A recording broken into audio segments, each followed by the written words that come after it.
السلام علیکم ورحمت الله وبرکاته. زما نوم اسمت خان دی او زه نن تاسو ته یو داسې ټریک ښیم چې تاسو کولی شئ د یوې معمولي USB په واسطه سره خپل د موبایل انټرنټ د کمپیوټر سره کنکټ کړئ.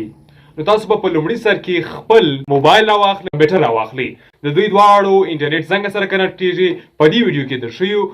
د دې ویډیو تر پاره سره پاتې شئ. که چیرې دا ټریک زده کړئ نو تاسو اړتیا نه لرئ چې د وائی فای لپاره یو چیپ مې پرانیسئ یا هېڅ شی تاسو ته اړتیا نشته چې هېڅ شی رانیسئ. تاسو یوازې کولی شئ خپل موبایل او کمپیوټر راواخلئ، راواخلئ او د USB په واسطه سره تاسو کولی شئ انټرنټ مو کنکټ کړئ.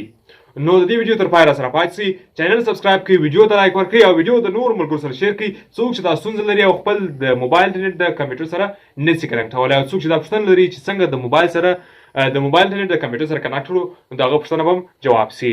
نو د دې ویډیو په شیرولو کې زموږ سره مرسته وکړئ تر څو موږ نور هم تشویق سو او موږ نورې ویډیوګانې هم تاسو ته جوړې کړو. USB ولوېدل دیکھا آپ نے لاپرواہی کا نتیجہ ہے. نو USB به راواخلئ او دا دوه شیان به راواخلئ. راځئ چې ویډیو شروع کړو.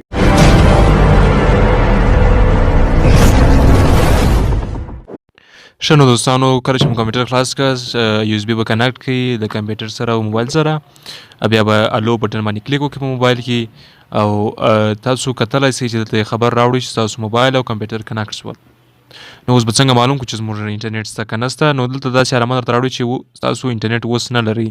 نو کله چې مو USB کنکټ بیا به تاسو لاړ د خپل موبایل سیټینګ ته، بیا په کنکشن باندې کلیک وکړئ او بیا به دلته په موبایل هاسپورټ اینډ ټیترینګ باندې کلیک وکړئ او USB ټیترینګ به چالانده کړئ. نو کله چې مو دا چالانده کړئ ستاسو په موبایل کې به انټرنټ راځي. راځئ چې امتحان یې کړو. دوستانو، زه خپل کمپیوټر ته رالم او دلته یو شی سرچ کوم او ګورم چې انټرنټ شته او که نه شته. راځو دلته ما خپل کمپیوټر سرچ کړی او دا دی زما ویډیوګانې دلته کمپیوټر کې راغلې او دغه دی اوس کار ښه روان دی او کتلی شم خپلې ویډیوګانې او انټرنټ کنکټ شوی دی. نو تاسو هم په دا طریقه سره په اسانۍ سره کوئ. که کوم پوښتنه مو درلوده نو په کمنټ کې خامخا وکړئ.